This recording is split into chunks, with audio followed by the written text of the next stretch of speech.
Hi everyone, welcome back. ನೀವು ನೋಡ್ತಿದ್ದೀರಾ student solution channel. Christ ಶಿಕ್ಷಕರ ನೇಮಕಾತಿ ನೋಟಿಫಿಕೇಶನ್ ಆಲ್ರೆಡಿ ಆಗಿದೆ. ಅಪ್ಲಿಕೇಶನ್ ಡೇಟ್ ಕೂಡ ಕಾಲ್ ಮಾಡಿದ್ದಾರೆ. ಈ ಡಾಕ್ಯುಮೆಂಟ್ನ ರೆಡಿ ಮಾಡ್ಕೊಳ್ಳಿ. ಇಲ್ಲ ಅಂದ್ರೆ ನಿಮಗೆ ಸಮಸ್ಯೆ ಕೂಡ ಆಗುತ್ತೆ. ಅಪ್ಲಿಕೇಶನ್ನ ನೀವು ಕರೆಕ್ಟಾಗಿ ಹಾಕಬೇಕಂದ್ರೆ ಈ ಡಾಕ್ಯುಮೆಂಟ್ ಕಡ್ಡಾಯ. ಸಂಪೂರ್ಣ ಮಾಹಿತಿಯನ್ನು ತಿಳಿಸ್ಕೊಡ್ತೀನಿ.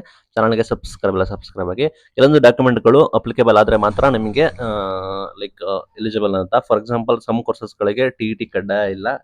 ಗಣಿತ ಅಲ್ಲ ಪ್ಲಸ್ ದೈಹಿಕ ಶಿಕ್ಷಣ ನೇಮಕಾತಿ ಪ್ಲಸ್ ಇನ್ನ ಎಲ್ಲದಕ್ಕೂ ಟಿ ಕಡ್ಡಾಯ ಇದೆ. ಆ ರೀತಿ ನಿಯಮಾನುಸಾರ ನಿಮ್ಮ ಎಲಿಜಿಬಿಲಿಟಿ ಏನಿರುತ್ತೆ, ಲೈಕ್ ಕೆಲವರು ಡಿಗ್ರಿ ಬಿ.ಎಡ್ ಕಾಮನ್ ಆಗಿದ್ರೆ, ಕೆಲವರು PG ಕೂಡ ಮಾಡಿರ್ತಾರೆ. ಆ ರೀತಿ ನಿಮ್ಮ ನಿಯಮಾನುಸಾರ ಡಾಕ್ಯುಮೆಂಟ್ ಬೇಕಾಗುತ್ತೆ. Main document SSLC marks card ಕಡ್ಡಾಯ ಮತ್ತು ಪ್ರಮಾಣ ಪತ್ರ ಕಡ್ಡಾಯ, PUC ಅಂಕಪಟ್ಟಿ ಕಡ್ಡಾಯ, ಡಿಗ್ರಿ ಎಲ್ಲ ಸೆಮಿಸ್ಟರ್ ಮಾರ್ಕ್ಸ್ ಕಾರ್ಡ್ ಕಡ್ಡಾಯ, ಡಿಗ್ರಿ ಸರ್ಟಿಫಿಕೇಟ್ ಕಡ್ಡಾಯ, DED ಪ್ರಮಾಣ ಪತ್ರ ಅಪ್ಲಿಕೇಬಲ್ ಆಗೋರಿಗೆ ಕಡ್ಡಾಯ ಇರುತ್ತೆ. PG ಸರ್ಟಿಫಿಕೇಟ್ ಅಪ್ಲಿಕೇಬಲ್ ಆಗೋರಿಗೆ ಕಡ್ಡಾಯ. TET ಆಲ್ರೆಡಿ ನಿಮಗೆ ಹೇಳಿರೋ ಎಲ್ಲದಕ್ಕೂ ಕೂಡ ಕಡ್ಡಾಯವಾಗಿರ್ಬೇಕಾಗುತ್ತೆ. ಪೇಪರ್ 2 ಆಲ್ರೆಡಿ, ಅಥವಾ ನಿಮಗೆ CTT ಅಂತ ಕೂಡ ಹೇಳಿದ್ದಾರೆ. ಆಧಾರ್ ಕಾರ್ಡ್ ಕಡ್ಡಾಯ. ಜಾತಿ ಪ್ರಮಾಣ ಪತ್ರ SC ST category 1 2A 2B 3A 3B ಕಡ್ಡಾಯ ಇರುತ್ತೆ. ಪ್ಲಸ್ ನಿಮಗೆ ಒಳ ಮೀಸಲಾತಿ ಹೊಂದಿರೋ ಒಳ ಮೀಸಲಾತಿ ಯಾರೆಲ್ಲ ಅಪ್ಲಿಕೇಬಲ್ ಆಗುತ್ತೆ ಅವರು ಕೂಡ ಕಡ್ಡಾಯ ಇರುತ್ತೆ. ಇನ್ಕಮ್ ಕ್ಯಾಸ್ಟ್ ಸರ್ಟಿಫಿಕೇಟ್, ಆದಾಯ ಪ್ರಮಾಣ ಪತ್ರ ಕಡ್ಡಾಯ ಆಗಿರುತ್ತೆ.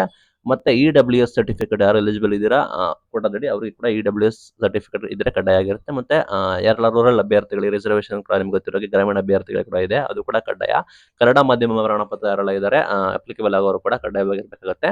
ನಂತರ ಕಲ್ಯಾಣ ಕರ್ನಾಟಕದ್ದು ಇಲ್ಲ. ಕಲ್ಯಾಣ ಕರ್ನಾಟಕದ ಇದ್ದವರಿಗೆ 371J ಪ್ರಕಾರ ಪ್ರಮಾಣ ಪತ್ರ ಕಡ್ಡಾಯ ಆಗಿರುತ್ತೆ. PW ಅವರಿಗೆ ನಿಮ್ಗೆ ಗೊತ್ತಿರೋಗೆ ಅವ್ರು ಇರೋರಿಗೆ ಕಡ್ಡಾಯ. ಮಾಜಿ ಸೈನಿಕರಿಗೆ ಪ್ರಮಾಣ ಪತ್ರ ಇದ್ರೆ ಅದು ಕಡ್ಡಾಯ ಆಗಿರುತ್ತೆ.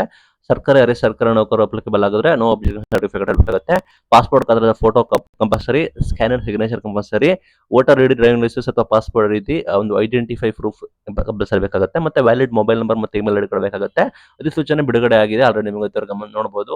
ಅಧಿಸೂಚನೆ ಬಿಡುಗಡೆ ಆಗಿ ಆಲ್ರೆಡಿ ಅನೌನ್ಸ್ಮೆಂಟ್ ಕೂಡ ಮಾಡಿದ್ದಾರೆ. ನಂತರ ನೀವು ಅಪ್ಲಿಕೇಶನ್ 15th ಅಂತ ಕರೆದಿದ್ದಾರೆ. ಸೂಕ್ತವಾದ ತಯಾರಿ ನೋಡ್ಕೊಳ್ಳಿ, ನೀಟಾಗಿ ನೀವು ಓದ್ಕೊಳ್ಳಿ. ಆಲ್ರೆಡಿ ಅನೌನ್ಸ್ಮೆಂಟ್ ಮಾಡಿದ್ದಾರೆ. ವಿದ್ಯಾರ್ಹತೆ ಫೀಸ್ ಕೂಡ ಎಲ್ಲ ಜನರಲ್ ಅವರಿಗೆ 750 rupees ಕೂಡ ಇದೆ. SC ST ಕ್ಯಾಟಗರಿ ಅವರಿಗೆ 500 rupees ಇದೆ. ಇನ್ನ ಫೀಸು ಅಂಗವಿಕಲರಿಗೆ 250 rupees ಕೂಡ ಇದೆ. ಅದನ್ನ ಪ್ರೊಸೆಸಿಂಗ್ ಫೀಸ್ ಅಂತ ಕೂಡ 250 rupees ಆ್ಯಡ್ ಮಾಡಿ ಇಷ್ಟು ಮಾಡಿದ್ದಾರೆ. ನಂತರ ಯಾವುದೇ ರೀತಿ ರೀಫಂಡ್ ಆಗೋದಿಲ್ಲ ಅಂತೇಳಿ KE ಬಂದ್ಬಿಟ್ಟು ಅಫಿಷಿಯಲ್ ಆಗಿ ಅನೌನ್ಸ್ಮೆಂಟ್ ಕೂಡ ಮಾಡಿದೆ. ಯಾರೆಲ್ಲ ಆಕಾಂಕ್ಷಿಗಳು ಕೂಡ ಇದ್ದಾರೆ ಅವರಿಗೆ all the best. Thank you.